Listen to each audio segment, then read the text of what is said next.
Conheça a nova geração de Smart Filters com a exclusiva tecnologia Triway da Aqualive. Purificadores que entregam a melhor versão da sua água, livre de cloro, vírus e bactérias, rica em magnésio e alcalina.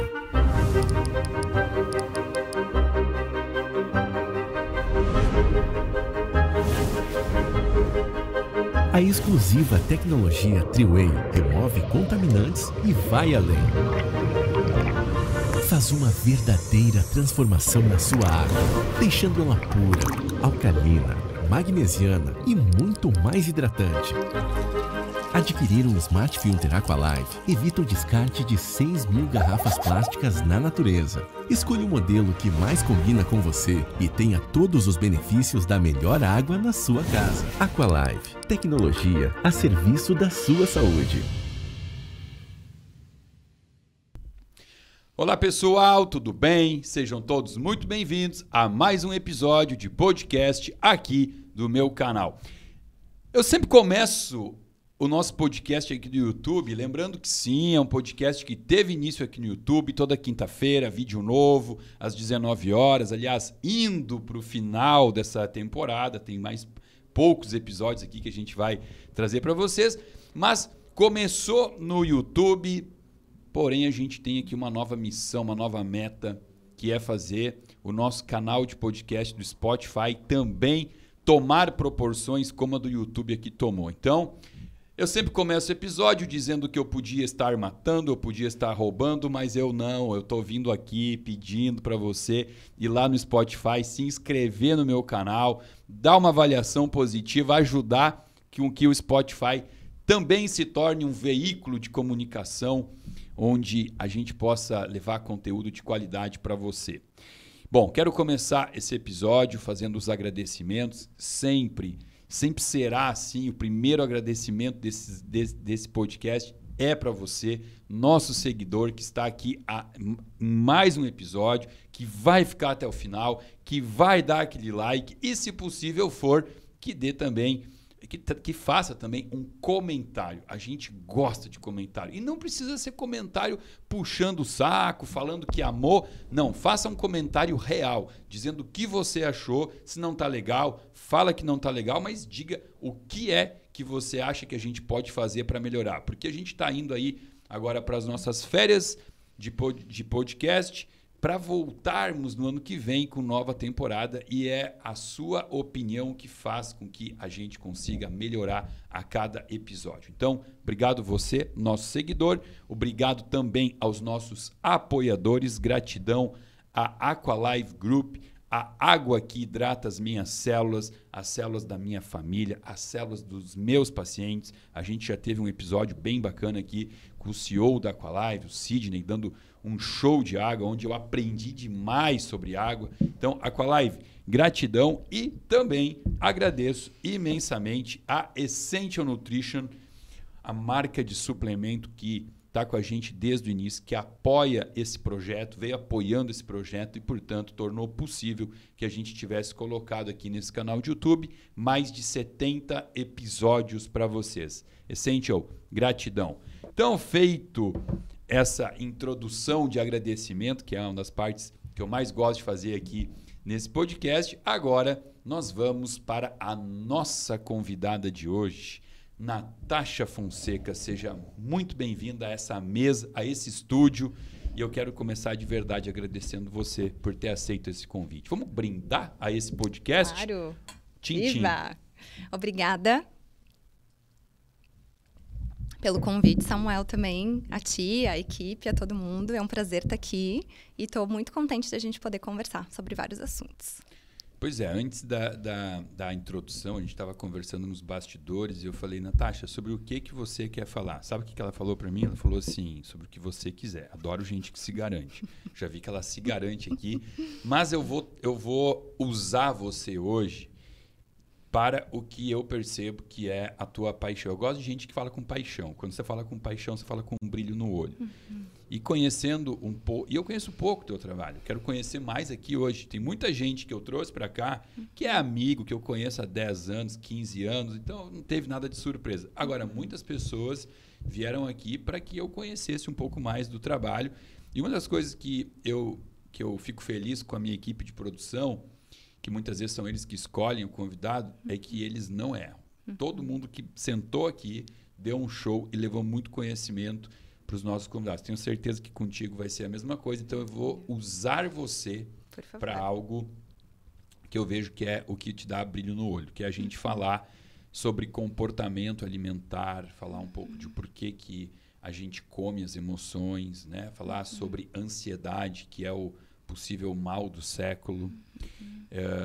Eu graças a Deus, né, atendo pacientes todos. Eu falo graças porque eu gosto de fazer conteúdo digital, eu gosto de dar aula, eu gosto de escrever, mas eu gosto de consultório. E que Deus me conserve podendo atender pacientes até o fim da vida, porque é isso que eu gosto de fazer, porque aí eu identifico padrões, eu identifico comportamentos, coisas que vão fazendo com que eu consiga analisar um padrão que vai se destacando, como, por exemplo, a ansiedade, que é um padrão que hoje, eu diria assim, sei lá, eu vou chutar aqui, cada 10 pessoas que sentam na minha frente, uma fala que tem depressão, 9 falam que tem ansiedade. É uma coisa extremamente comum, né? E quando a gente fala de ansiedade, obviamente isso remete à obesidade, porque a não ser que a pessoa tenha aquela genética de ectomorfo absoluto, que pode comer 5.000 calorias por dia e não engordar, que não é o comum, né? Tirando esse tipo de paciente, a imensa maioria das pessoas que come o excesso de caloria acaba levando a obesidade, que hoje representa 56,6% da população do Brasil. Né? Não a obesidade, o sobrepeso e a obesidade. Então, é um padrão que já passou da metade. Né? Mais da metade da população brasileira está em sobrepeso ou obesidade. E aí entram os profissionais da nutrição, como você, com essa missão de mudar um cenário que, segundo muitos especialistas em obesidade, é um cenário que não será possível de mudar. Eu não gosto desse pessimismo, mas ao mesmo tempo, cada vez mais eu começo a achar assim, que as pessoas têm razão, sabe? Porque num modelo de sociedade onde a obesidade tenta ser resolvida com Ozempic, com Victoza, com a injeçãozinha na barriga e não mudar o comportamento, eu começo a acreditar que realmente a obesidade é um caminho sem volta e que em poucas décadas o novo padrão de composição corporal será a obesidade. Eu quero saber a sua opinião em relação a isso. Maravilha. Bom, na verdade, eu acho que eu pego essa frase, ou esse gancho, para que isso nos motive, né? Para que a gente veja o esforço que a gente precisa fazer, o esforço como sociedade, e eu acho que isso é uma coisa muito legal da gente falar, porque hoje em dia a obesidade ela é muito ainda estigmatizada e levada só específica, sei lá, para uma pessoa, né? Então, aquela pessoa que tem má vontade, que não faz as coisas. E quando a gente começa a olhar como saúde pública, começar a ver o impacto que ela tem, as dificuldades que a gente tem, a gente começa a também responsabilizar, né? Não só esse indivíduo, mas todos nós, da missão que precisa ser feita, né? Então, acho que assim, é um caminho longo, é um caminho árduo, mas a gente precisa usar como motivação para, de fato, fazer uma boa diferença, né? Isso eu falo voltando também para a parte de indústria alimentar, indústria farmacêutica, né? Tudo. E a gente conseguir construir esse estilo de vida mais saudável dentro da nossa comunidade, assim, né? Então, é claro, vivendo da maneira como a gente está vivendo hoje, é impossível. A gente vai chegar no lugar onde a gente está chegando hoje, com esses índices altíssimos, né? Mas eu acho que isso é um fator interessante para a gente pensar como que o dia a dia está sendo construído, quais são as coisas que a gente precisa, de fato, mudar ou, enfim, modificar.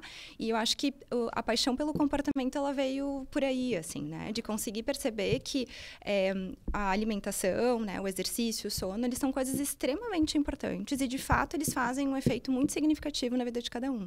Mas como que a gente faz para, de fato, usar isso ou fazer isso acontecer, que é o grande X da questão, né? Então, a gente tem diversos guidelines, diversas informações, diversos estudos do que a gente precisa fazer, do que é bom para a gente, dos efeitos que isso dá, o efeito do sono, o efeito da alimentação, o efeito do exercício.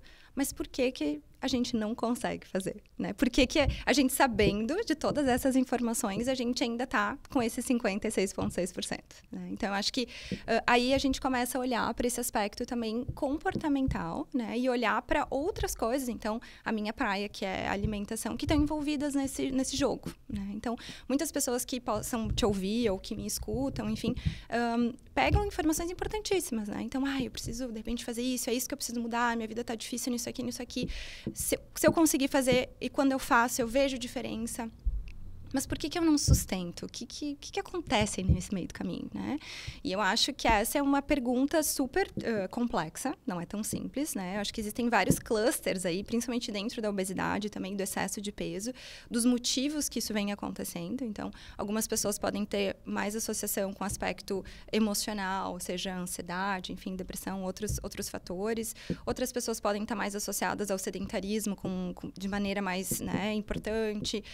Enfim, a gente vai ter vários fatores aí. E eu acho que muitos desses pacientes, quando a gente vai acompanhando assim a longo prazo, não todos, mas muitos deles, conseguem manter as coisas por um período de tempo. E aí, quando tem um evento estressor muito significativo, um evento emocional muito significativo, pode ser um momento em que a coisa deixa de acontecer, então tem um deslize ou volta a como era o comportamento antes em relação à alimentação, ao exercício, né? Para de se alimentar, começa a pedir iFood de novo, não sei se eu posso falar iFood, mas O iFood tem coisa boa e coisa ruim. Claro. Então, assim, deliveries que não são tão indicados ou que compõem, né, uma grande quantidade de açúcar, de gordura, de ultraprocessados e que a gente sabe o impacto disso, né? Então, às vezes, uma situação emocional ocasiona isso e é suficiente para a pessoa largar esse estilo de vida e voltar ao estilo que ela estava tendo antes, né? Então, muitas vezes a gente conseguindo entender esse aspecto complexo que é o comportamento, reconhecer algumas, vamos dizer assim, predisposições, sejam elas de um comportamento mais impulsivo, de um comportamento mais voltado, né, às emoções negativas, de um comportamento mais voltado com essa dificuldade de frear as coisas, né, desse controle inibitório, enfim, diversos comportamentos. Isso nos ajuda para, junto com o paciente, conseguir bolar estratégias não só do que fazer, mas de como fazer isso. Como que eu posso auxiliar esse paciente para que, de fato, ele tenha esse efeito no longo prazo?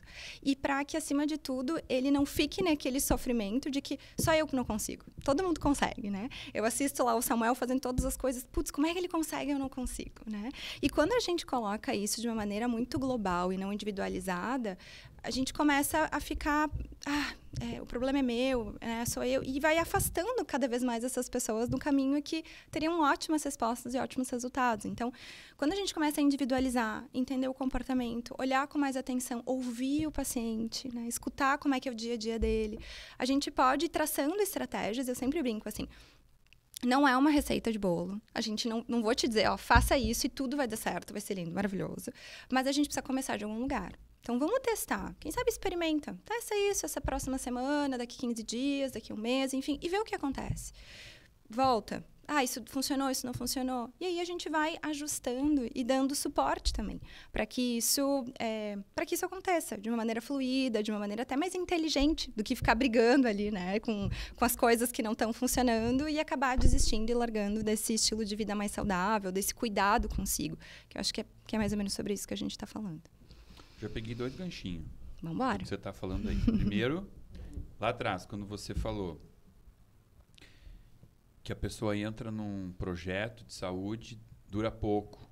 Que você falou um evento estressor que acontece. Cara, você sabe o que eu vou dizer? A minha opinião? Que o que mais faz a pessoa sair do estilo de vida saudável não é um fator estressor na vida. Vou dizer o que eu identifico. Claro. Férias. Viagem. Eventos sociais, talvez. Não, o evento social ela até consegue burlar. Okay. Ela consegue ir num casamento agora, chegou janeiro e ela fala assim, agora eu vou para Europa e eu vou para Itália. Daí aí já vem aquela coisa na cabeça assim, mas daí agora eu tô de férias, então eu não vou também ficar naquele padrão rígido, porque lá tem o gelato, tem a pizza. E aí ela começa lá a ter contato com alimentos que geram dopamina. Então, ela volta de novo ao padrão da drogadição, que é como se fosse o cara que se internou para parar de usar cocaína. Ele fica um tempo na sociedade sem usar. Se ele for pro grupinho dele lá e começar a dar uma cheiradinha de novo, volta tudo de novo. E eu percebo que, eu não sei como é para você, para os meus pacientes, as viagens são o maior gatilho para voltar e não conseguir retornar ao estilo de vida saudável. Porque volta com aquela coisa dopamina. Quando pousou aqui no Brasil de novo, o que ele quer? A pizza. Ele quer o gelato. Né? Então, isso é algo que eu identifiquei. Fatores estressantes, sim, mas eu colocaria isso em segundo lugar. Só pelos meus pacientes, né? Claro. E outra coisa que você falou aí, você disse, não existe uma receita de bolo. A gente tem que começar de algum lugar, então a gente começa e vai avaliando. Aí eu vou te comentar da minha experiência de consultório, onde é que está o problema. Você trabalha no teu consultório e muito provavelmente o paciente que te procura, ele te procura porque ele te escolheu para ser a nutricionista dele. Ele te segue. Hoje o paciente ele escolhe por rede social, né? A maior parte. Ele até pode ser uma indicação. A dona Maria, que consulta contigo, indicou você para a vizinha dela, né? A dona Vilma. Mas a dona Vilma vai na tua rede social te olhar. Então ela chega porque ela te consome, ela simpatizou, ela acreditou em você e ela vem para a primeira consulta, vem para a segunda, vem para a terceira. Sabe que na minha clínica, como é que funciona? Assim, nós temos alguns médicos lá, tá? E quando o paciente entra na clínica pelo médico, ele escolheu a doutora Michele, que é a gineco, o doutor Walter, que é o nosso cardio, me escolheu. Na primeira consulta, nós estabelecemos um padrão que é o seguinte: o paciente ele passa com o nutricionista numa consulta de avaliação, onde não tem nem custo para ele, para que ele, então, receba a primeira instrução nutricional.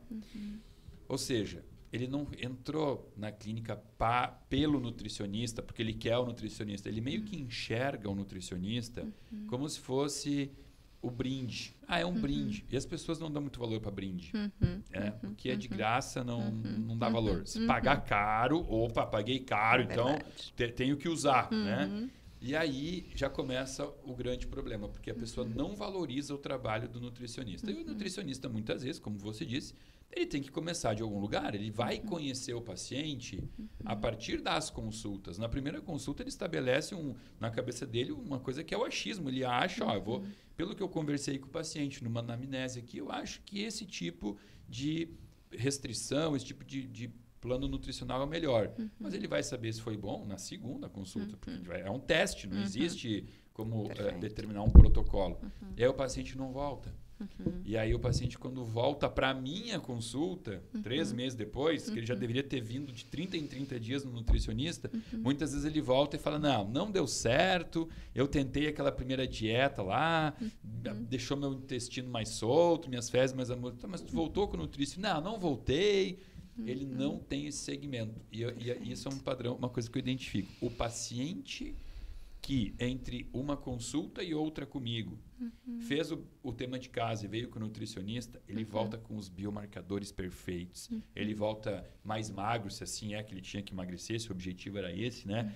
E o paciente que não tem essa adesão nutricional, ele volta, muitas vezes, ele tomou um suplementinho, tomou um probiótico, tomou uma curcumina, ele deu uma desinflamadinha, mas ele ficou muito aquém do que eu esperava se ele tivesse feito o tema de casa com o nutricionista. Então, essa dificuldade que muitos pacientes têm de entender que realmente você está começando, o primeiro contato é igual um namoro. Você não sai casando. Imagina conhecer uma pessoa na festa, vamos casar, né?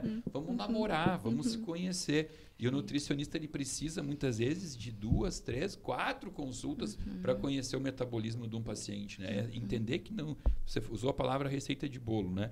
Não existe um padrão metabólico igual ao outro. Então, se as pessoas que estão nos ouvindo aqui estão precisando de um nutricionista, olha, eu acho que isso deve ser a mensagem do nosso podcast de hoje dê uma chance para o seu profissional. Claro, a não ser que você chegue lá e ele te dê uma dieta de gaveta, né? Que a gente sabe, abriu a gaveta, puxou e deu aquela mesma que a Joana, que a Vilma, que o João... Aí não volte. Tem coisa que não volta porque está errado, né? Ou a não ser que ele também te deu uma dieta de contagem calórica. Só contou caloria e te encheu de produto diet, light, integral, né? Cheio de industrializado de baixa caloria, que também a gente sabe que isso não é um padrão de dieta funcional. Né?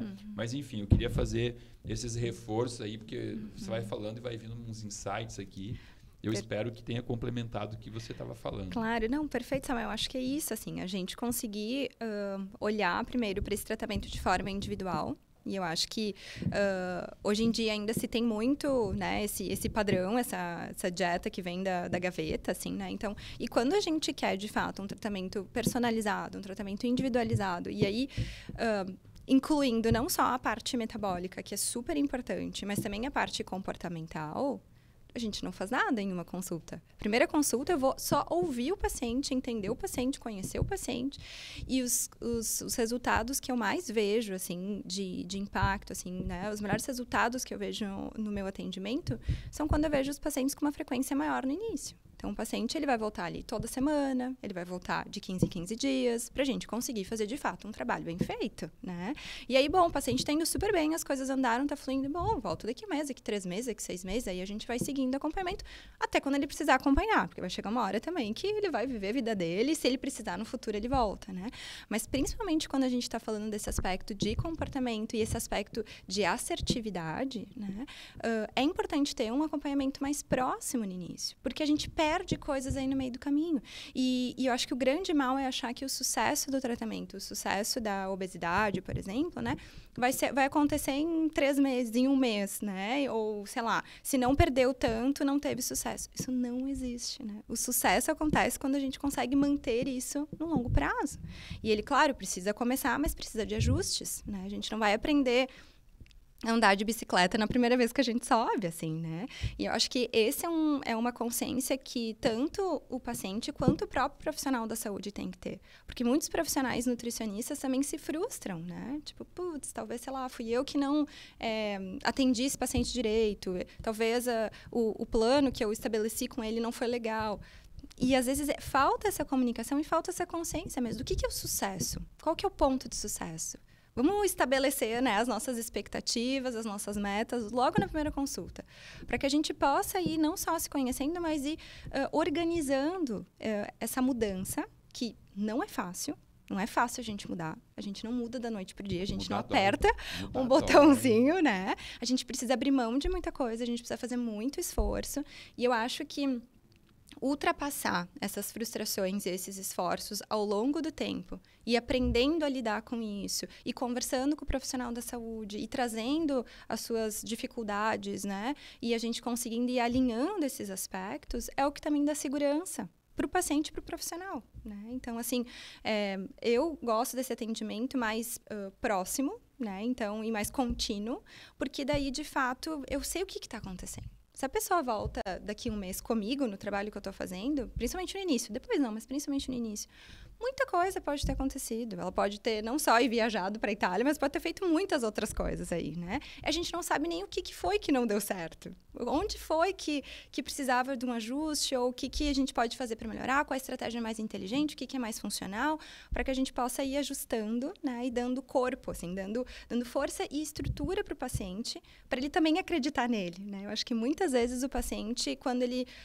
por exemplo, né? Às vezes usar uma medicação ou usar um suplemento é uma coisa que, entre aspas, é só eu tomar ali, né? Agora, eu fazer mudanças que comida envolve o tempo inteiro. A gente toma mais de 200 decisões alimentares por dia. Então, assim, a gente fica o tempo inteiro em contato com isso. Se eu não aprendo a me organizar para dizer não para algumas coisas, num ambiente em que eu tenho muita disponibilidade, muita facilidade de alimentos extremamente palatáveis, sendo que eu tenho genes aí também de um período de escassez, eu vou aceitar tudo que me dão. Eu vou aceitar todas as oportunidades, né? Então, treinar esse não, ou treinar outras habilidades que são importantes nessa mudança de estilo de vida, são essenciais, né, para uma parte da população. Pode ser que tenham pessoas que cheguem no teu consultório, no meu consultório, a gente passa as informações, passa as guidelines, adapta, essa pessoa vai super bem. Não tem problema nenhum, a coisa funciona, ótimo. Mas a grande maior parte das pessoas não é bem assim que funciona, né? Então, acho que tem, claro, um momento específico da pessoa já estar pronta para essa mudança, dela estar ativa no processo, né? Ter saído ali daquela contemplação, daquela pré-contemplação, mas, acima de tudo, de ela saber que ela tem uma equipe de apoio e que ela pode usar.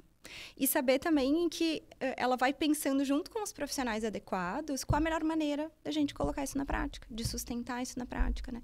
Evitando, sei lá, uma compulsão alimentar, evitando situações indesejadas ou, enfim, desconfortos no meio desse caminho, né? Então, acho que é mais ou menos por aí. E pegando também a resposta da outra questão que tu trouxe, né? Quando a gente fala desse aspecto dopaminérgico, a gente fala, não tem como não falar da sensibilidade à recompensa. Então, quando a gente está fazendo consumo de alimentos mais hiperpalatáveis, principalmente ricos em açúcar, a gente tem essa ativação, óbvio, e chega um momento em que a gente começa a diminuir essa sensibilidade, né? Então, por exemplo, a primeira semana eu como um quadradinho de chocolate depois do almoço. Daqui a pouco um não é suficiente, eu preciso de 2, eu preciso de 3, né? Quanto mais exposição eu vou fazendo, mais eu preciso, da mesma maneira que outras drogas, né? Então, de repente, quando a gente sai de férias e acaba exagerando com essas coisas, essa sensibilidade pode, dependendo do tempo que a gente ficar, ela pode ir já diminuindo, né? Então, eu volto e eu ainda começo a ter aquela fissura, aquela vontade. Então, precisa de um tempinho para se reorganizar, para o encéfalo entender também, né? Aquilo ir voltando à sua normalidade, para que as coisas voltem a ser como eram antes, né? E tem um estudo bem legal que mostra que só a exposição, assim, não me lembro agora se são 2 ou 3 semanas, mas é um período curto, é menos de um mês, acho que são 15 dias, em que a pessoa está utilizando alimentos ricos em açúcar, em gordura, e quando ela para esses 15 dias, ou enfim, 20 dias, isso já tem um efeito no cérebro. Né? Então, a gente, mesmo fazendo um período curto, né, essa dificuldade ela vai acontecer. E eu acho que a gente usar ao nosso favor de ter o conhecimento, ter essa informação, e se isso acontecer, pelo menos a gente conseguir se reorganizar e não botar tudo a perder, né? Assim, quanto mais conhecimento, mais informação o paciente tem, mais a gente consegue se organizar, né, para esse retorno ou para evitar que uma coisa que ele não queira aconteça. Isso que você falou, eu tenho um histórico. Você é de Porto Alegre ou de Caxias? De Caxias. Tá, então você é de Caxias também. Uhum. Então, assim, a minha mãe, ela era proprietária da cantina do Colégio do Carmo. Eu estudei no Colégio do Carmo. E a cantina era dela. Então, eu sempre tive acesso fácil a tudo que vendia lá. Tá? E assim, você estudou em que colégio? São Carlos. São Carlos do lado. Ah, não? Não. São José do lado. São Carlos lá embaixo. Né? Isso. Perto da igreja. Da igreja lá embaixo. Bom, o colégio, o bar da minha mãe era um bar que era maior que esse estúdio, que era muito grande. E tinha tudo. Ela sempre teve aquela coisa assim de querer oferecer algo sortido para todas as crianças, né? Só não tinha comida. Nada. Não tinha. Absolutamente nada que ela vendesse era saudável. Tá? E hoje eu olho para isso assim, dá um medo, entende? Porque tu pensa, era um bar grande e aí o que ela fazia? Assim, tinha coisas que ela fazia. Hambúrguer. Então ela comprava aqueles hambúrguer congelado, botava na chapa, fatia de queijo por cima, no pão, aquele pão de hambúrguer e tal. Fazia torrada, fazia cachorro quente. E ela fazia umas mini pizza que vinha pré-pronta, botava no micro-ondas 20 segundos. Então, assim, eram as 4 coisas que eram preparadas todos os dias. O resto eram toda a linha Alma Chips, todos os chocolates possíveis e imaginários, chiclé, bala. Assim, e também preparado todo dia tinha bolo de cenoura, nega maluca, pastel, essas coisas aí, né? Pão de queijo e tal. E eu, por esse acesso fácil, porque eu estudava de manhã. Então, de manhã, no meu horário de intervalo, eu, inclusive, ajudava ela nos atendimentos. Quando acabava, baixava um pouquinho o movimento, final do recreio, eu ia lá e comia. Aí, de tarde, eu ia com ela para o bar para ajudar ela nos atendimentos. Então, eu passava meu dia dentro do bar. Hoje eu enxergo, assim, e me declaro, já fiz vídeo falando sobre isso, eu sou um dependente químico de açúcar num nível que eu não sei se eu conhecia alguém já que tem tanto craving por açúcar quanto eu. Você conhece a sorveteria Urca lá de Caxias? Claro. E a Refrescata? Mas claro. Tudo dos meus tios também. Ah, que legal. Tudo dos meus tios. Então, o que eu fazia? Por exemplo, tio Chico, dono da Refrescata. Ele foi, acho que, o primeiro buffet de sorvete de Caxias. Foi o primeiro, ali na rua... aquela rua da praça ali. Ainda existe o buffet. Sai do Colégio do Carmo, vai em direção à praça. Naquela ruazinha ali tem um buffet enorme dele. O que ele tinha lá? tinha, sei lá, uns 30 sabores de sorvete. E aí no buffet vinha leite condensado, doce de leite, granulado de chocolate, jujubinha, M&M's. Era, provavelmente, assim, tinha uns 50 itens para botar em cima do sorvete. Fios de ovos e tal. Eu pegava um pote de 2 litros de sorvete, eu colocava quase que meia lata de leite condensado por cima, e tudo que ele tinha no buffet eu botava, e eu sentava e comia aquilo, e terminava querendo mais, sabe? Querendo mais açúcar. Eu comia isso todos os dias, eu comia coisas com açúcar. Quando eu comecei a querer entender, porque meu avô amputou 2 pernas, né? Por conta de um diabetes descontrolado, amputou aqui em cima, na coxa aqui. Quando eu comecei a entender que o Alzheimer do meu avô, que as pernas amputadas do outro avô, que tudo isso estava associado a uma alimentação, padrão de alimentação italiana, aí eu falei, vou parar de comer essas coisas. Mas eu tentei fazer do jeito mais difícil, que hoje, na minha opinião, eu olhando para trás, eu acho extremamente difícil, que era o quê? O tal consumo consciente. Tipo assim, vou comer domingo. Domingo eu vou comer, entendeu? E domingo, então, eu comia, assim, talvez eu até acumulasse, eu comia tudo da semana num dia só. Eu acordava de manhã já querendo comer soufflé. Na segunda-feira era um dia que, se eu pudesse apertar, lembra do botãozinho do filme Clique? Se eu pudesse pular, não pular o dia da segunda-feira, para não ter que passar pelo sofrimento que era pensar em açúcar o dia inteiro e não poder comer. Por quê? Porque agora eu sou uma pessoa controlada, então eu não vou comer. Terça-feira, a mesma coisa, sabe? Era aquilo assim de talvez estar conversando com uma pessoa e não estar nem prestando atenção no que ela está falando, porque eu estava pensando em estratégias de como talvez comer. Mas eu não posso. Quarta-feira já passava um pouco, quinta-feira já era mais tranquilo, sexta já batia ansiedade, porque eu já estava esperando o domingo chegar. Porque o único dia feliz da minha vida era o domingo. Os outros dias eram um dia cinza, dia de sofrimento, sabe? Depois de uns 2 anos assim, chegou uma hora que eu falei, cara, por que eu estou vivendo desse jeito? Por que eu vivo sofrendo, esperando o dia em que eu dou dopamina para o meu cérebro? Aí eu falei, quer saber? Vou parar com isso. Então, a gente tem 14 anos que eu não como açúcar para não sofrer. E não sofro. Não sofro. Olho para aquela panelinha lá, aquela tortinha de limão, que era meu pecado, o quindim. Tenho vontade? Tenho. Mas é uma vontade, assim, tipo, comeria, entendeu? Mas não é aquela coisa de quase que a minha mão ir sozinha buscar, né? Quando piscava o olho, já estava na minha boca. Aquilo lá, eu nem sei quem levou. Foi a minha própria mão. Então, eu entendo o paciente, sabe? Que faz um período, que emagrece, que diz que nunca se sentiu tão bem, e mesmo provando dessa sensação de bem-estar, de alta performance, depois ele volta. Por quê? Porque existe uma coisa de subestimar o alimento, como você chama, né? Hiperpalatável. Assim. As pessoas subestimam. Ela fala, não, eu já estou há 1 ano sem isso, então se eu comer não vai dar nada.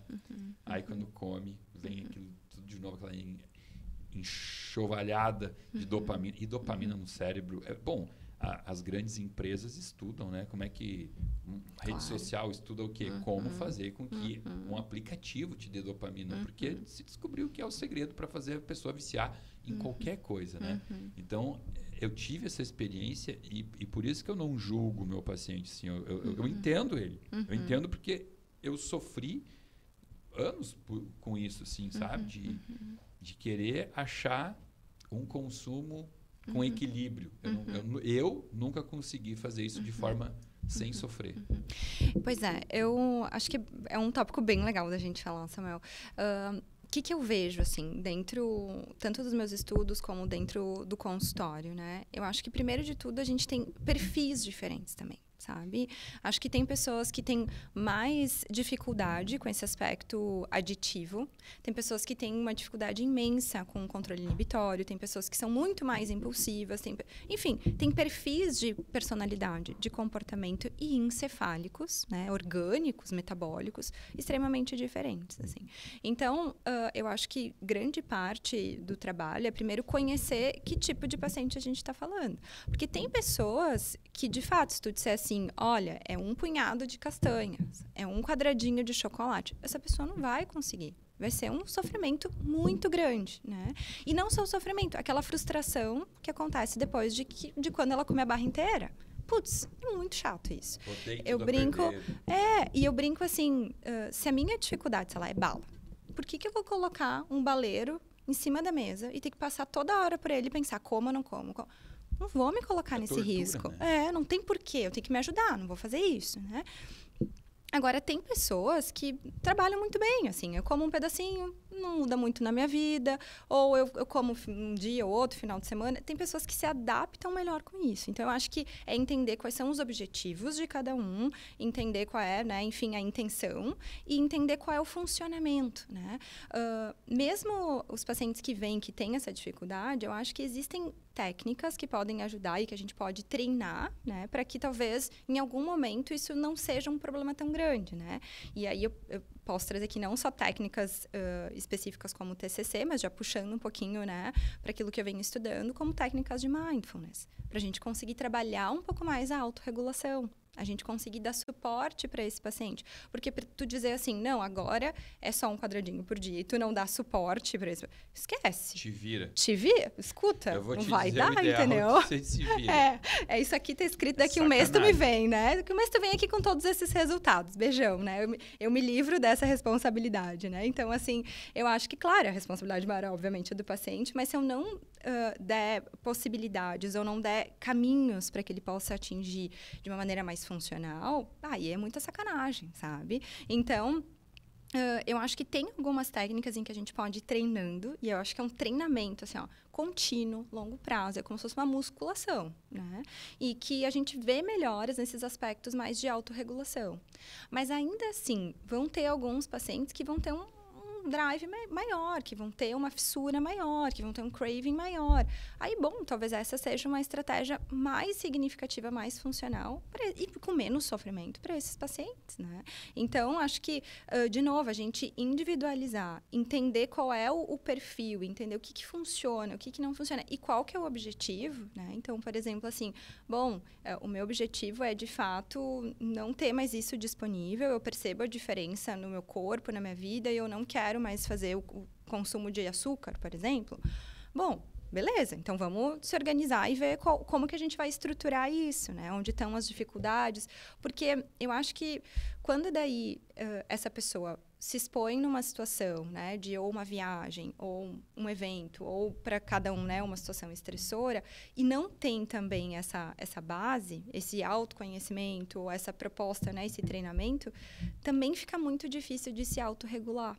Porque daí, se eu tiro totalmente, eu vou para aquela situação de risco, eu também não me organizei de como que eu vou fazer. Porque no meu dia a dia, ali na minha rotina, vai tranquilo. Agora, se eu estou num ambiente diferente, com muita pista, né, muita coisa boa, facilidades. Aí, talvez eu não consiga me organizar, eu não consiga me autorregular. Então, acho que é importante, assim, né, a gente entendendo qual é o perfil, quais são as dificuldades e a gente ir trabalhando conforme a intenção de cada um, assim, né? Com o objetivo de cada um. E eu acho que quando a gente puxa, assim, eu falei aqui do mindfulness, né? Mas existem várias outras estratégias. Com mindfulness na nutrição. Me explica isso. Perfeito, ótimo. Então, o mindfulness, né? Ele é a gente conseguir direcionar a nossa atenção de uma maneira, se a gente conseguir, mais sustentada. E a gente conseguir evitar o julgamento ou evitar... até a própria, não só a elaboração sobre aquilo, mas a gente ficar julgando, isso está certo, isso está errado, né? Quando a gente faz esse treinamento, o mindfulness, estão explicando também para o pessoal de casa, né? Ele é muito semelhante a uma meditação, né? Ele veio do budismo, mas ele não agrega os aspectos religiosos do budismo, então ele fica só com treinamento atencional mesmo, é só a ferramenta. E não é uma ferramenta em que a gente esvazia a mente. Isso é uma coisa interessante da gente falar, assim, porque vem muito essa fala, mas não é bem isso. A mente, ela divaga o tempo inteiro. Ela começa a ter pensamentos e pensamentos e pensamentos. O treinamento da meditação é justamente a gente ficar atento quando um pensamento vem e deixar ele ir. Atento e deixar ele ir. Então, a gente começar a trabalhar o tempo, esse treinamento de perceber quando eu estou divagando e voltar de novo. voltar para a respiração ou para o foco atencional. A gente pode fazer isso com práticas formais, então prestar atenção na respiração, prestar atenção num som, enfim, várias outras ferramentas. E a gente pode fazer com práticas informais. Eu estou dirigindo, eu estou com a minha atenção aqui dirigindo. Mesmo que eu pense lá na minha lista do supermercado, eu volto de novo. Estou lavando a louça, eu estou observando a temperatura da água, a textura da esponja, eu estou ali, presente, né? Então, aumentar essa atenção, ela nos traz benefícios também atencionais, de memória, né? Mas nos traz aspectos positivos, pensando em satisfação e qualidade de vida. E a gente pode utilizar ela, voltando para a alimentação, para esses momentos de uma alimentação mais automática, para pessoas que têm essa alimentação mais emocional, para pessoas que têm dificuldade de frear, então compulsões alimentares. Isso hoje é o que tem mais de eficácia. Existe eficácia também para perda de peso, alguns protocolos específicos, mas é a gente conseguir trazer a atenção para o nosso corpo, para os nossos pensamentos, para as nossas emoções e optar comer aquilo porque de fato a gente quer. Não porque eu estou aqui falando contigo e tem um pacote, sei lá, de amendoim. E eu estou falando e comendo no automático. Não porque eu tive uma emoção desconfortável, que eu briguei com o pessoal do trabalho. Lá hoje cheguei em casa e abri um pacotinho de Alma Chips que tinha lá. Ou, enfim, ou porque minha mente dizia que eu não podia comer aquele doce. E daí, eu não segurei, fui lá e peguei. Né? Então, é entender quais são esses fatores que estão aparecendo aí. De novo, mente, corpo e emoções. E eu usar isso a meu favor com atenção, com essa atenção plena, para poder trazendo, né, essas escolhas de uma maneira mais consciente, para poder diminuindo a velocidade da minha mastigação, sentindo mais o gosto, isso já favorece a minha digestão. Poder também junto, né, disso e percebendo os meus sinais de saciedade. Eu sempre brinco assim, não é... Vou usar a saciedade e a fome para guiar meu consumo. Isso seria maravilhoso, é ótimo. Mas se eu estou com um paciente, por exemplo, que tem obesidade e que tem essa dificuldade, a gente não vai começar por isso, entendeu? Isso é cilada, isso é difícil, entende? Então, mas a gente pode ir treinando essa atenção. O que eu sinto quando eu estou com fome? O que eu sinto quando eu estou saciado? Estou no meio da refeição, quanta fome ainda estou sentindo? Tem um buffet lindo, maravilhoso, mesmo que seja de saladas e coisas incríveis, né? O que eu vou colocar no meu prato, a quantidade que eu vou colocar no meu prato, tem que ser proporcional à fome que eu estou sentindo na minha barriga. Então, como é que mensura isso, né? Exato. E é por isso que o treinamento é importante. Porque se a gente pensa assim e vai lá meio que testar, talvez não vá dar certo. Mas depois de a gente estar treinando, sei lá, 1 ano, 2 anos, a gente vai começando a ter mais essa percepção, vai aumentando, vai aguçando um pouco mais essa percepção, né? Então, e assim, eu acho que o grande X dessa questão de estudo científico também que vem é para quem isso é funcional também, né? Eu acho que a gente está tentando entender agora quais são as pessoas que se beneficiam mais dessa prática, embora a princípio a gente não vê ainda efeitos adversos importantes, né? Mas quem que tem mais benefício, para quem de fato isso pode auxiliar, para quem de fato, enfim, ou talvez outras estratégias sejam mais interessantes. Mas o que eu tenho feito muito no consultório tem grupos só de Mindful Eating, mas o que eu tenho feito muito no consultório é treinado essas habilidades de percepção, né? Percepção dos pensamentos que envolvem a comida, das emoções que são gatilho para eu comer mais do que eu precisaria, do que eu gostaria, às vezes, de fato, do que eu combinei, do que eu me propus a fazer, né? E os meus sinais de fome e saciedade. Talvez eu não me guie no início por eles, mas eles são ferramentas importantes, sim. Eu posso usar esse conhecimento que é o meu próprio corpo, que é a minha mente, que são as minhas emoções, para me ajudar nessa mudança de estilo de vida. Porque senão eu fico só com uma regra, e tem várias coisas aqui acontecendo, né? E eu não consigo conversar essas duas coisas, né? Então, eu sempre brinco, os guidelines, né? As orientações, elas são extremamente importantes. Porque elas são um norte, elas são um guia. Olha, essas pessoas fizeram isso e deu certo. Funcionou, ficou bom, né? Agora, eu preciso também reconhecer como que eu tô, para que as duas coisas possam conversar e eu encontrar o melhor para mim. Melhor para a Natasha, melhor para o Samuel. E aí entrar nesse aspecto mais, de fato, individualizado, mais personalizado, que é o que a gente sabe hoje que tem mais efeito, assim, né? Do que a gente usar a mesma coisa para todo mundo. Sabe que você fala de padrão individualizado? Eu tenho consultório aqui em Porto Alegre e tenho em São Paulo também. E uma coisa incrível, eu tenho... A minha clínica aqui em Porto Alegre deve ter 10 anos, eu acho que se eu atendi 3 ou 4 orientais, aqui foi muito, que entrou na minha clínica. E lá em São Paulo não tem um dia que eu não atendo um oriental, sabe? Atendo muita gente de origem japonesa, chinesa. Eu adoro atender eles. O povo disciplinado. Eu começo a achar que existe uma coisa genética da disciplina, sabe? Você começa a pensar assim, por que essas pessoas do olhinho puxadinho executam as orientações infinitamente melhor. Mas assim, ó, executam de voltar para uma segunda consulta e falar assim, eu fiz tudo errado, desculpa, fiz tudo errado. Eu vou ver, mas o que você fez errado? Não, é porque você me prescreveu para tomar a enzima digestiva 20 minutos antes do almoço, teve um dia que eu tomei junto. Isso foi tudo errado.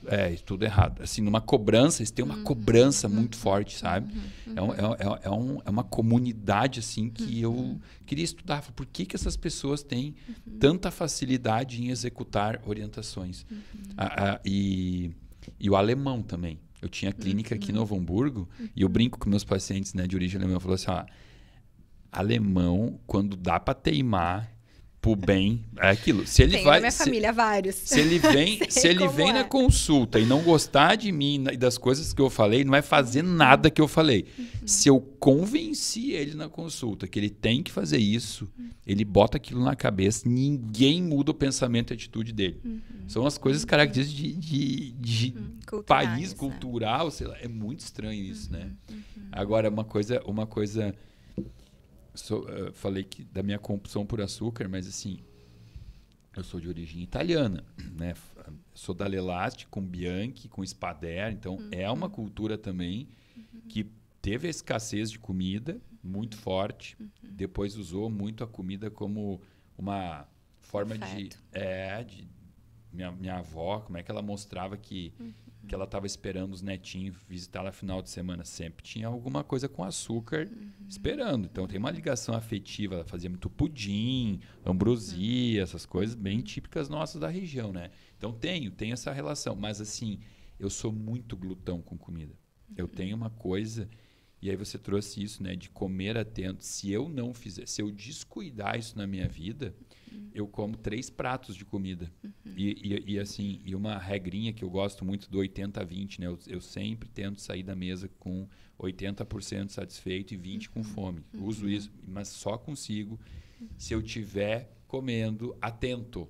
Se eu estiver aqui falando com alguém no telefone, comendo. Se eu estiver olhando um videozinho, assistindo qualquer coisa. Então, para mim, há muito tempo eu já adotei isso, assim, sabe? De comer atentamente. Faz toda a diferença. E outra coisa, você falou de sentir o gosto da comida. Eu nem pego no meu garfo, eu não pego 3 tipos de comida. Se é moranga, é a moranga. Se é o hummus, é o hummus. Sentir, saborear uma comidinha por vez, sabe? Então, coisinhas que eu fui instintivamente vendo que fazem diferença. E aí você tá falando aí, eu falo, olha... Tô indo pro caminho certo. Tem um estudo muito interessante que ele fala que só, de fato, da gente olhar, às vezes a gente nem olha, nem aprecia o que a gente colocou, se tá colorido, se não tá, se tá bonito, se não tá, né? De cheirar a comida ou de deixar os talheres ao longo da mesa, né? Fazer algumas respirações. Às vezes a gente chega do trabalho super acelerado. Tu vai sentar e se tu for comer no mesmo ritmo, não dá, né? Então... fazer algumas respirações, deixar os talheres, né? E, de repente, até conversar com alguém, mas só de trazer a atenção na refeição, além de a gente aumentar a nossa satisfação, o nosso prazer, porque às vezes o prazer está muito mais na atenção que eu estou colocando ali do que na quantidade que eu estou comendo. Então, por exemplo, eu sempre brinco, a gente vai em Caxias a gente diria num roda pizza, aqui a gente fala no rodízio de pizza, né? A gente pensa, quanto mais eu comer, se eu sair daqui, sei lá, passando mal, é porque valeu a pena o que eu paguei, né? E, na verdade, não necessariamente. Eu posso comer muita quantidade e nem perceber o gosto que tinha, ou nem sentir, de fato, todo o prazer daquilo. Eu posso comer 1 quadradinho de chocolate, 2, e sentir mais prazer do que comer uma barra inteira sem ter vendo TV, sem ter percebido que eu tinha comido, né? Então, vai muito dessa atenção que a gente coloca. E só de fazer isso, um grupo de pessoas perdeu em torno de 1 quilo por mês sem nenhuma outra intervenção. só de trazer mais essa atenção ao comer, e isso foi responsável por aumentar 20% a percepção de saciedade. Então, elas, não que aumentou a saciedade, mas elas perceberam mais a saciedade, e isso por si só fez com que elas reduzissem o consumo. Né? Então, quando a gente faz isso, eu brinco, a gente não só vai ajustando os nossos limites, mas a gente também vai conseguindo aumentar os nossos prazeres, né? Então, assim, a textura, que às vezes eu como rápido demais, eu nem sinto. Né? O cheiro de alguma... Quando a gente, né, enfim, vai, sei lá, vamos pensar assim, no Japão, né, ou no Tibete, eles têm a prática do chá. Então, tu tem que sentir o cheiro do chá, ver a temperatura que está o chá. É uma experiência completamente diferente do que a gente fazer uma... Só tomar o chá. Só tomar. Né? Então, assim, eu comer, sei lá, um bowl de frutas ou de verduras com atenção, eu percebo muitas outras... Comer um kiwi, que seja, né? Se a gente colocar ele contra a luz, perceber a textura que tem, é uma outra experiência. Então, a gente trazer atenção para o comer não só nos ajuda no processo de digestão, no processo de perda de peso, né? Ou de saciedade, para quem tem interesse nisso, mas também para a gente ter mais prazer, né? Nesses detalhes, né? E isso fazer com que a gente aumente a nossa satisfação, sem precisar de mais, né? Sem precisar, talvez, de tanto açúcar. A gente conseguir ter esse prazer, talvez, numa fruta ou numa coisa mais simples, sacia, assim, né? Já tira uma frutinha. Para mim, uma manga hoje me atende a tudo que eu queria de açúcar. Então, acho que tem um pouco disso também, né? Você falou uma coisa aí que a minha mãe, se estiver ouvindo, ela vai me matar, que eu vou contar aqui. Mas, rodízio de pizza Giordani, tá?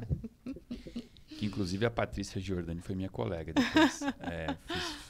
Fui colega dela no 2º grau, dona do rodízio, bem famoso, né? Super. E a gente ia no rodízio de pizza poucas vezes por ano. Acho que assim, sei lá, 3 ou 4. No dia que a gente ia... Ai, minha mãe vai me matar. Olha o que ela fazia. Ela não fazia almoço. Em jejum, é todo mundo. Não, ela falava assim, nós vamos comer pouco. A gente comia um sanduichinho, uma coisa bem de leve. Que ela falava assim, que é pra gente chegar com fome à noite. E fazer comer valer. bastante. Olha... O pensamento. Tadinha, né? Na falta de conhecimento que ela tinha na época. Mas como, né, como que atitudes como essa foram gerando comportamentos alimentares, entendeu? Você imagina se hoje eu vou num restaurante e eu pagar 5 mil para comer, eu vou dizer, eu vou ficar aqui 6 dias, que eu vou querer comer tudo, inclusive o prato, se puder comer, porque eu estou pagando caro, entendeu? Então, é aquela coisa do fazer valer a pena. Né? E acho que não só a tua mãe, né? Hoje em dia, muitas pessoas ainda têm esse pensamento. E puxo mais um, que é super famoso também, acho que na nossa região e aqui, né? Que tem que limpar o prato, tem que comer tudo. Desaforo botar comida fora. Então... Tá, mas então serve menos, né? Isso aí. Então, eu acho que todas essas coisas também são importantes quando a gente está lidando com o comportamento alimentar. Porque quando a gente traz esse pensamento, né, para a consciência e a gente fala sobre ele na consulta ou, sei lá, em algum outro momento, ou a gente só percebe ele, tipo, opa, tá, mas não é totalmente verdade, eu não preciso me acabar. A pizza tá ali, é disponível. A qualquer momento, se um dia eu for comer pizza, entendeu? Hoje em dia é fácil. Qualquer lugar tu acessa. Né? Não vai terminar, não acabou, né? E mesmo um lugar que, sei lá, a gente está numa viagem que eu preciso provar... hoje em dia, quase todos os alimentos a gente tem à nossa disposição o tempo inteiro, né?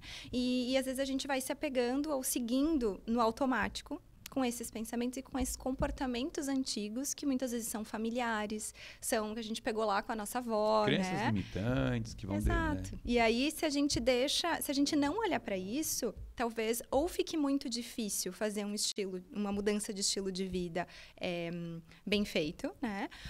Ou talvez isso seja uma das coisas que nos impeça de conseguir manter isso no longo prazo. Né? Então, acho que a gente ir trabalhando tanto com o comportamento, quanto com, né, as orientações, quanto com o metabolismo, a gente vai conseguindo dar mais corpo, dar mais sustentação para que isso, de fato, aconteça de uma maneira mais fluida, com menos sofrimento, né? Porque também, se a pessoa estiver lá mesmo seguindo, mas tiver um sofrimento intenso ou tiver, sei lá, ficando muito ansiosa... Opa, vamos organizar isso aqui, vai né? Adoecer igual. Vai adoecer igual. Lógico. O estresse vai estar ali trabalhando, sofrimento né? adoece, ansiedade adoece. Isso é uma coisa que eu tento trazer nas minhas consultas. Eu falo, olha só, o ato de você deixar de lado lá o bife à parmegiana e colocar na tua vida um peixinho com legume, você tem que fazer um processo de transformação mental encarando aquilo como algo prazeroso. Você tem que sentir Positivo. prazer em fazer essa escolha. Você tem que olhar para aquilo e se orgulhar e entender que o que você está fazendo para as tuas células assim, é um alto amor, é um carinho, é uma coisa boa. Se você fizer isso com raiva da tua escolha, volta para o bife à parmegiana, porque a raiva vai adoecer teu fígado. E aí você só vai trocar uma doença por outra. Né? Ou vai ter um episódio de compulsão depois. Exatamente. Se subir numa esteira para você e fazer meia hora é uma coisa horrorosa, porque meia hora parece que leva 6 horas, que o tempo não passa, a agonia que você vai ficar na esteira vai te adoecer. Então não faz a esteira. Não vai ter um benefício, mas vai ter um malefício. Agora, se você olhar para aquilo como uma máquina que vai te ajudar a fugir do padrão do avô que infartou, do pai que infartou, nossa, é aqui o lugar que vai me ajudar a não ter que botar uma molinha no meu coração. Estou inventando aqui. Aquilo ali vai te fazer bem. Aí você sobe na esteira. Então, tudo isso que a gente está falando não pode ser com sofrimento. Eu não sofro hoje pelas escolhas que eu faço. Inclusive, eu acho que eu sofro se eu tiver que voltar a comer a polenta frita com queijo dentro, o McDonald's que eu comia.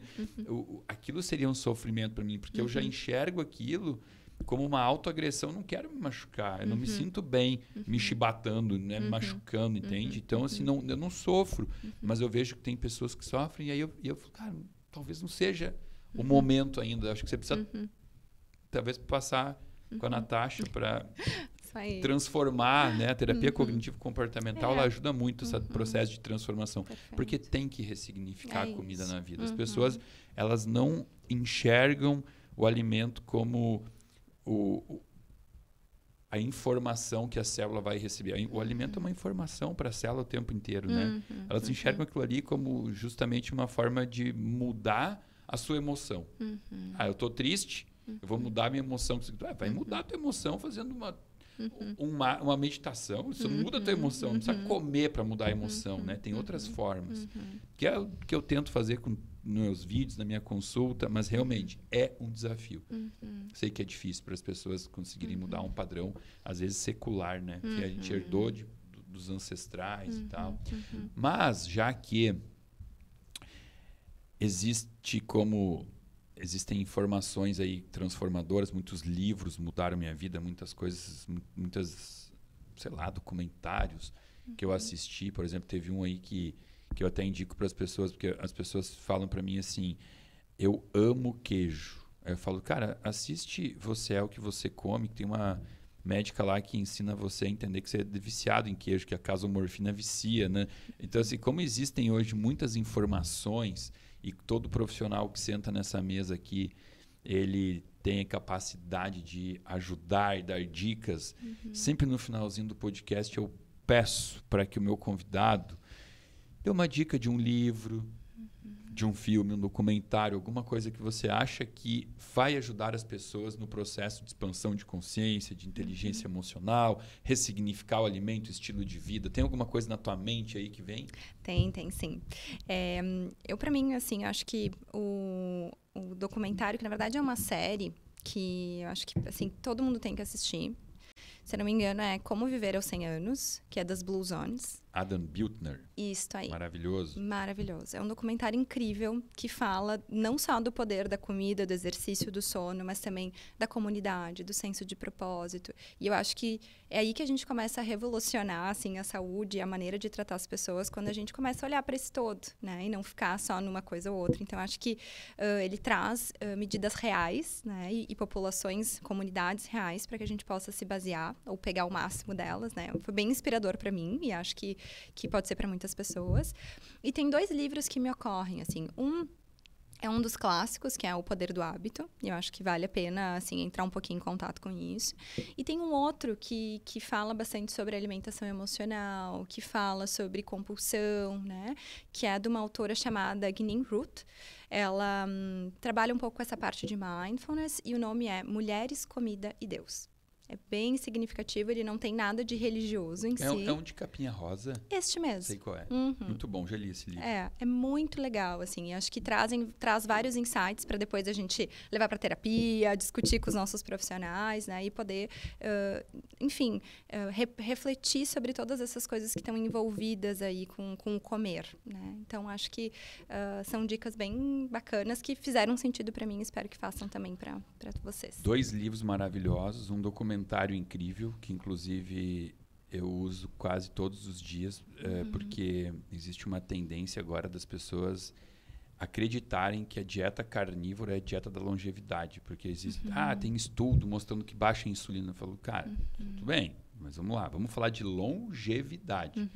Há 50 anos, a dieta do Mediterrâneo é o que comprovadamente faz você chegar aos 100 anos, né? Então, não tem nenhuma das 5 blusones lá, excluiu fibra e comeu carne no café da manhã, almoço e janta. E eu atendo pessoas, porque tem profissionais aí que estão criando esse novo conceito de que a dieta carnívora é a melhor dieta do mundo. E aí os pacientes chegam seduzidos por isso, hipnotizados por isso. E eu falo, cara, vai lá, ó, vamos falar de guideline, vamos falar de artigo. Ok, mas vamos falar de prática, porque a teoria é legal, mas na prática, a dieta do Mediterrâneo. Eu acho esse documentário muito bem-vindo.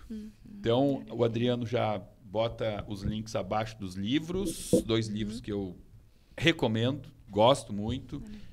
O Poder do Hábito, eu acho que deveria ser o primeiro livro que todo mundo deveria ler quando quer passar por um processo de mudança de estilo de vida.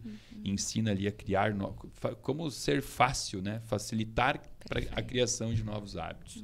Natasha, obrigado pelo teu tempo aqui, obrigado pela clareza mental que você trouxe para esse podcast. Tenho certeza que muitas pessoas que estão ouvindo e que talvez estão passando por dificuldades na mudança de alimentação se identificaram com alguns exemplos que você trouxe, brotou aí uma esperança no coraçãozinho de muita gente e de verdade desejo para você muito sucesso na tua carreira, porque o que você escolheu fazer na vida, quanto mais sucesso você tiver, melhor o mundo será, um mundo de pessoas mais conscientes, um mundo de pessoas mais saudáveis. Não estou falando mais magras, porque existe um monte de magro doente, estou falando de pessoas realmente saudáveis. Então, vida longa para você, saúde e sucesso na tua profissão. Samuel, muito obrigada. Obrigada pelo espaço, por estar aqui, por a gente ter batido esse papo. Acho que o trabalho que tu faz atinge diversas pessoas e quanto mais a gente conseguir auxiliar e levar essa consciência, levar possibilidades, né, não só para dentro de um consultório, mas também para o mundo, mas a gente está, enfim, seguindo a missão que a gente se propôs, né? Então, agradeço muito a conversa e espero que a gente possa se ver aí em breve nas próximas. Vai ter a 3ª, 4ª, 5ª, 10ª temporada e a gente sempre vai precisar trazer pessoas assim com essa capacidade de se expressar, de falar bem e com conhecimento. Então, você está aí no nosso radar para voltar várias outras vezes. Obrigada. Aliás, essa aqui foi a minha percepção do bate-papo, mas eu quero saber a sua, que chegou aqui até o final. O que você achou dessa conversa? O que você achou das coisas que a Natasha trouxe aqui para a gente? Fez sentido para você? Deixa seu comentário abaixo desse vídeo. Como eu disse para nós, isso é muito importante para saber se o caminho que a gente está seguindo aqui é o caminho que agrada a vocês ou se a gente pode melhorar. Aliás, sempre dá para melhorar, mas é com a sua contribuição que a gente vai conseguir isso. Quero agradecer você a ter ficado até o finalzinho aqui com a gente. Quero agradecer por esse like que você já deu aí no cantinho da tela. Quero agradecer por já ter puxado o celular e ido lá para o Spotify, se inscrito no nosso canal e ter dado uma avaliação positiva. É a partir desse momento que você está, e eu quero acreditar que você está inscrito no nosso Spotify. E se você já está, e eu quero acreditar que você está inscrito no Spotify, usa essa ferramenta aí para colocar o fonezinho de ouvido e curtir esses episódios longos dos meus vídeos aqui durante o momento do treino, na esteira, na bicicleta, enquanto você está fazendo atividade física. Otimiza esse momento consumindo conteúdo que pode ser o divisor de águas aí no seu processo de busca por uma longevidade saudável. Agradecendo também os nossos patrocinadores, eu iria agradecer aqui a Aqualive, acabei com a água toda, mas tem um pouquinho na garrafa aqui ainda, Aqualive. Gratidão, muito obrigado por ser o apoiador oficial aqui, junto, obviamente, com a Essential, a marca de suplemento que está com a gente desde o início dos nossos episódios, apoiando esse projeto, trazendo convidados para cá. Então, gratidão aos nossos apoiadores. Eu quero aproveitar que eu estou aqui com uma nutricionista hoje, a gente está falando de saúde, e uma das grandes queixas do meu consultório são as pessoas que chegam com aquela barriga distendida. E existe uma grande dificuldade, às vezes, da pessoa entender que uma coisa é estar gordinho, outra coisa é estar com o abdômen distendido. Um intestino doente é um intestino que fermenta, é fermentativo, gera muitos gases e aquela barriga fica realmente inchada. O verão está chegando e eu quero convidar você a fazer parte de um desafio que eu criei junto com uma nutricionista chamada Luana Flores, que é o desafio Barriga Inchada.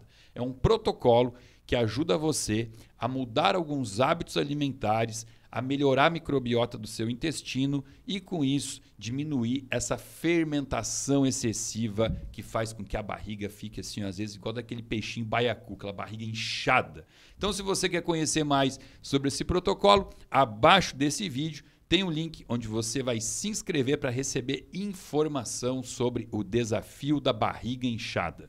E agora a gente vai se despedir da nossa audiência. Vamos lá, Natasha? Vamos lá. Até logo, pessoal. Até tchau, tchau. breve.